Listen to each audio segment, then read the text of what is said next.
नमस्कार, the central view में आपका स्वागत है। मैं हूं अनुराधा सिंह। भारतीय जनता पार्टी के नए सांगठनिक फेरबदल के बाद पूरी मीडिया में सिर्फ चेहरे बदलने की चर्चा है, लेकिन असली सवाल उस सियासी दबाव का है जिसके तहत ये सब हुआ।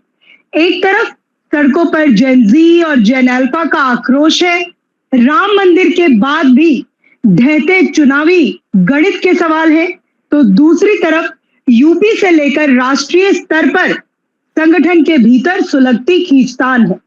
क्या यह फेरबदल वाकई किसी बड़ी वैचारिक और रणनीतिक क्रांति की शुरुआत है, या फिर ये सिर्फ 2029 से पहले जनता का ध्यान भटकाने का एक इमेज मेकओवर है? इन्हें तीखे सवालों और भाजपा की अंदरूनी सियासत पर गहराई से बात करने के लिए हमारे साथ जुड़े हैं जाने माने वरिष्ठ पत्रकार और राजनीतिक विश्लेषक मनीष त्रेहान जी। Manish ji, the central view में आपका स्वागत है। मनीष जी, पहला सवाल उस मुद्दे पर जिस पर सत्ता जो है वो घिरती हुई दिखाई देती है और जिस पर सत्ता पक्ष बात करने से बच रहा है। देश का युवा, खासकर जेन जी और जेन अल्फा, आज सड़कों पर आक्रोशित है। रोजगार, शिक्षा और डिजिटल नैरेटिव के मोर्चे पर सरकार बुरी तरह घिरी दिखी। क्या भारतीय जनता पार्टी अब ये मान चुकी है कि उसका जो है वो पुराना हिंदुत्व और कल्याणकारी योजना का मॉडल अब नई पीढ़ी को रिझा नहीं पा रहा, और इसलिए ये फेरबदल, क्या ये फेरबदल किसी नीतिगत सुधार की तरफ इशारा करता है, या सिर्फ नई पीढ़ी को नए चेहरों से बहलाने की भारतीय जनता पार्टी की एक कोशिश है? मनीष जी। अनुराधा जी नमस्कार, और सभी दर्शकों को मेरा नमस्कार जी। आपका प्रश्न इस समय जब हम ये बातचीत कर रहे हैं बहुत ही महत्वपूर्ण है। देखिए, भारतीय जनता पार्टी ने अपने संगठन में कुछ बदलाव किए हैं, और मैं ये मानता हूं कि ये जो बदलाव हैं ये मजबूरी के कारण किए गए हैं, जो नए कुछ चेहरों को बुलाया गया है। क्योंकि आप देखें ना, जब छात्र एक बार आंदोलित हो गए इस देश में 20 तारीख के बाद में, बीजेपी का जो बैक था ना राजनीति करने का, जो वो धर्म पे, जाति पे राजनीति किया करती थी, वो नैरेटिव इन छात्रों ने ध्वस्त कर दिया। इन बच्चों ने, जेन जी ने, जेन अल्फा ने पूरी तरह उसे ध्वस्त कर दिया है। अब बीजेपी जो है वो ये सोच रही है कि हम क्या मुद्दे और क्या मुंह लेके जाएंगे चुनाव में लोगों के बीच।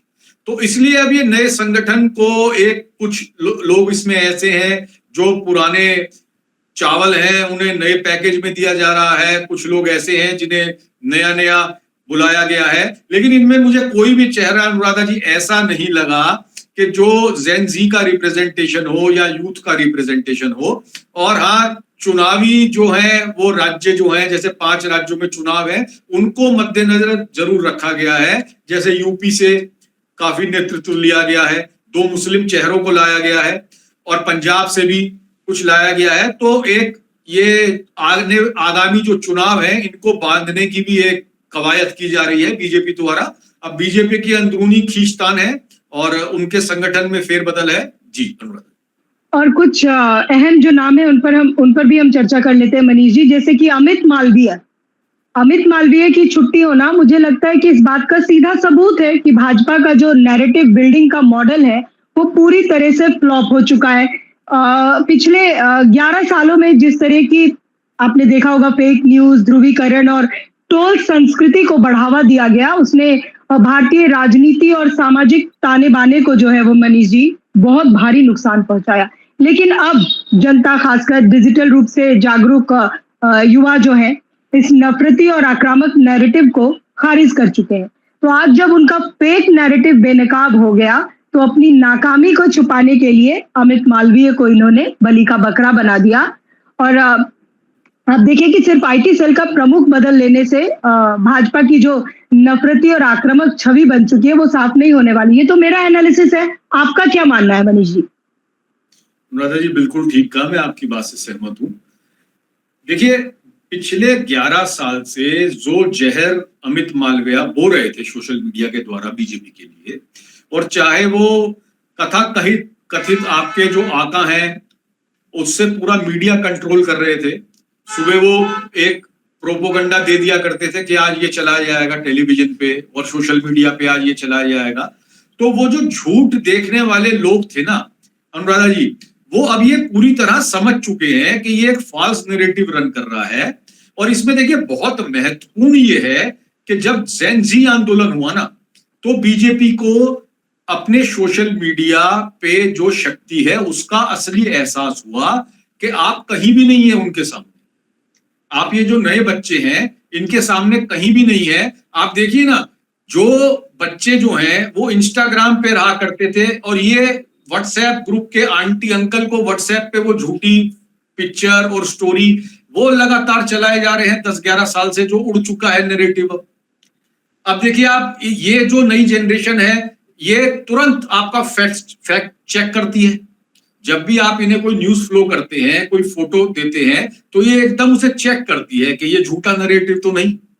तो यहां कहीं जाके ना केवल उस यूथ से बल्कि कांग्रेस के आईटी सेल से भी, जिसे सुप्रिया शिनेत जी चला रही हैं, उससे भी बीजेपी का आईटी सेल जो है वो बहुत पिछड़ चुका है। और जो एक सीजेपी का आंदोलन रहा ना, इसमें तो पूरी तरह आप देखिए इनकी ये विफलता है कि इन्हें पता ही नहीं था। ये फेसबुक और अन्य प्लेटफॉर्म पे खेलते रहे, व्हाट्सएप पे खेलते रहे, और इन्हें पता ही नहीं था कि इंस्टाग्राम पे कितना बड़ा आंदोलन खड़ा हो चुका है, जहां ये पूरी तरह विफल रहे। अब बाद में प्रधानमंत्री को भी रात में 11-11, 12-12 बजे अपनी रील बना के इंस्टाग्राम पे आना पड़ा।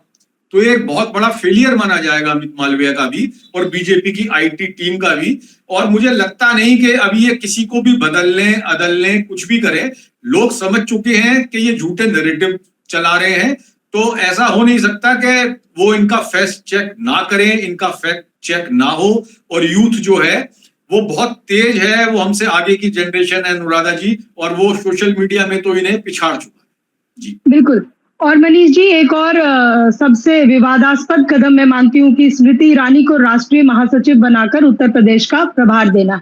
2024 में अमेठी हारने के बाद जो नेता अपने क्षेत्र में अपनी जमीन नहीं बचा सकी, उन्हें पूरे उत्तर प्रदेश जैसे विशाल और मैं कहूँ उलझे हुए राज्य का प्रभार सौंप देना, क्या भाजपा हाईकमान का बहुत बड़ा ब्लंडर नहीं है? क्या ये कदम, मेरा ऐसा मानना है, आप अपनी बात रखिएगा, कि योगी आदित्यनाथ के प्रभाव को कम करने और लखनऊ के पावर सेंटर को नियंत्रित करने के लिए उठाया गया है, या फिर ये 2027 के चुनाव से पहले भाजपा की मजबूरी है? मनीष जी।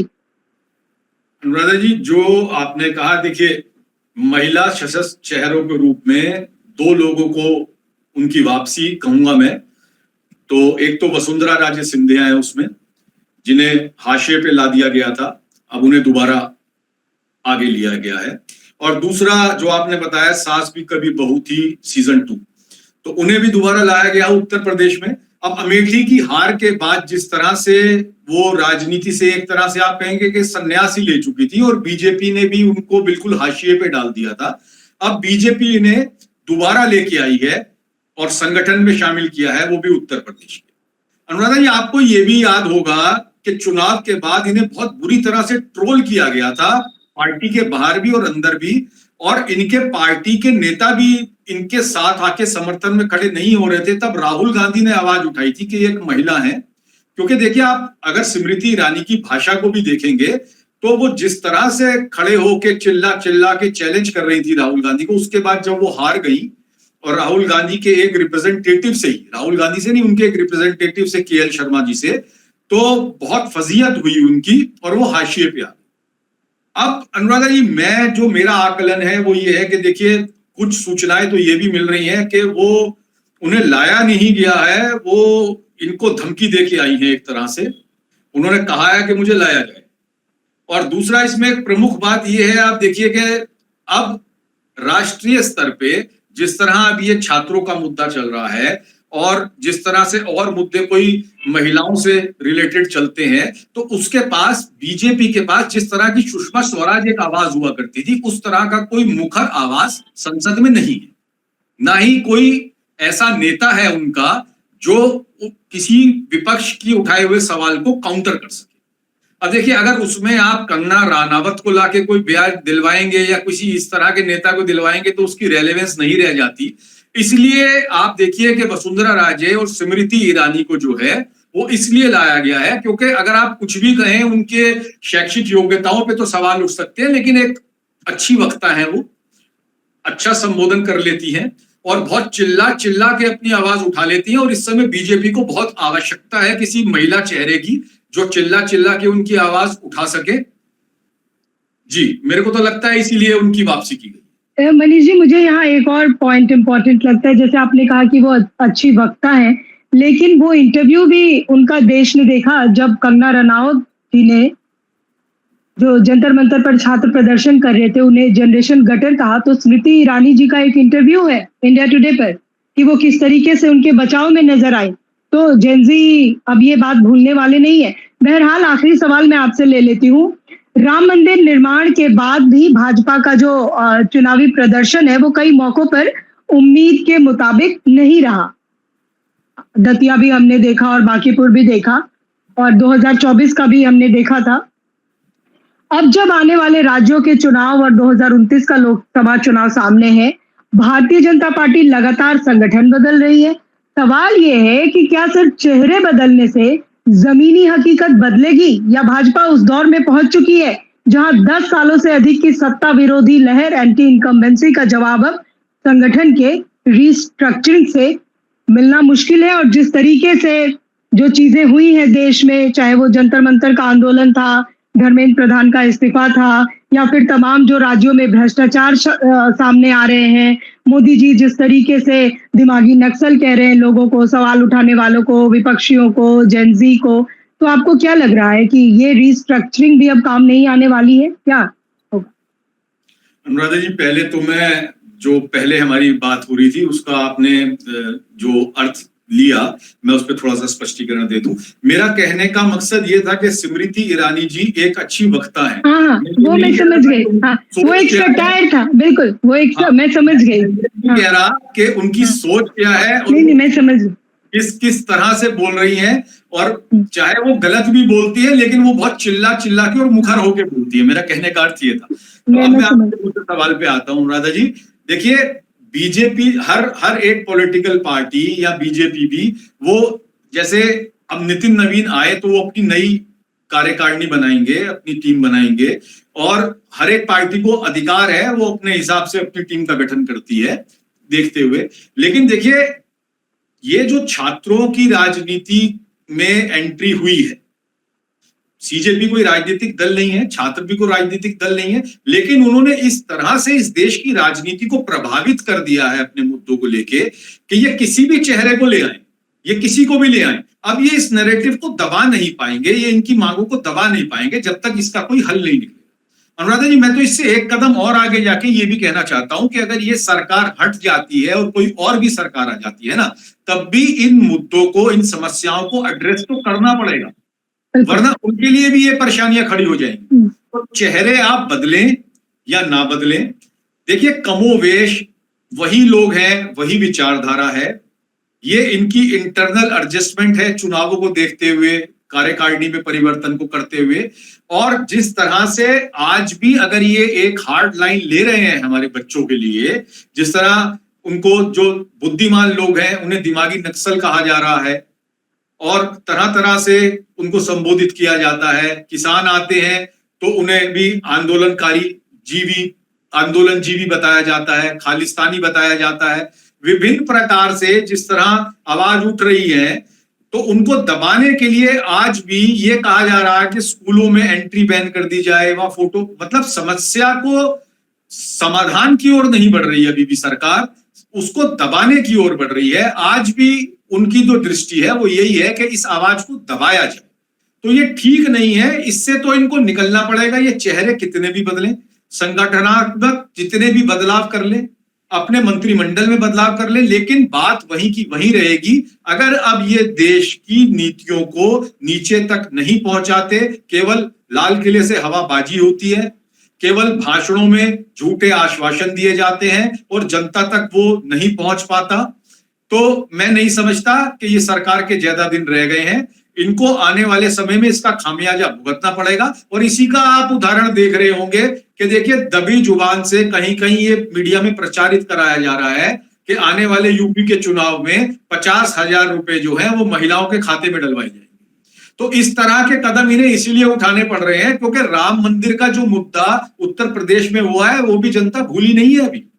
और हमारे छात्र और वो छात्रों से जुड़े उनके अभिभावक और वो लोग जो उनसे सहानुभूति रखते हैं, वो अगर सब अनुराधा जी इनके अगेंस्ट में खड़े हो गए तो ये कहीं ढूंढे नहीं पाएंगे आपको, ये किसी का दमन नहीं कर पाएंगे। तो ये बहुत मुश्किल हो जाएगा इनके लिए। इनको अपनी विचारधारा बदलनी पड़ेगी और लोगों के समाज कल्याण के लिए आके खड़े होना पड़ेगा, दमनकारी नीतियों को छोड़ना पड़ेगा। जी अनुराधा। बिल्कुल। और मनीष जी, आप देखिए कि आपने विचारधारा की बात की, इनके जो मार्गदर्शक है वो किस तरीके से देश के सभी संस्थानों में, चाहे शिक्षण संस्थान हो या फिर और भी ऑर्गेनाइजेशन है, इंस्टीट्यूशन है, वहां पर अपने खास विचारधारा से प्रेरित लोगों को बिठा रहे हैं, वाइस चांसलर्स हो यूनिवर्सिटीज के। और आप देखिए कि जेनजी और जेन अल्फा तो सड़कों पे है ही, कैग जो कि एक संवैधानिक संस्था है, वो एक के बाद एक जो उनकी रिपोर्ट्स में खुलासे हो रहे हैं कि कैसे रेलवे में भ्रष्टाचार व्याप्त है, पीने के पानी तक में इकोलाई बैक्टीरिया मिल रहा है जो रेलवे स्टेशन पर नलों में पानी मिलता है। किस तरीके से आप देखें कि ये लोग आदिवासी इलाकों में जो बच्चों को पोषण आहार दिया जाता है वहां पर इतना भ्रष्टाचार है, 6-6 महीने से पोषण आहार पहुंच ही नहीं रहा है एमपी जैसे इलाकों में। और आप देखिए कि किस बुरी तरीके से ये सरकार अब घिर चुकी है, लेकिन ये 2029 का रोड मैप कहकर जो रीस्ट्रक्चरिंग कर रही है भाजपा, और ये इसकी ब्रांडिंग का हिस्सा हो सकता है मनीष जी, लेकिन हकीकत में ये पार्टी की गहरी घबराहट को दर्शाता है। 10 से ज्यादा सालों के शासन के बाद जो भयानक एंटी इनकम्बेंसी है उसे आप संगठन के डिब्बे बदलकर ठीक नहीं कर सकते। जनता महंगाई, बेरोजगारी, गिरती कानून व्यवस्था और सरकारी एजेंसीज के दुरुपयोग से परेशान है।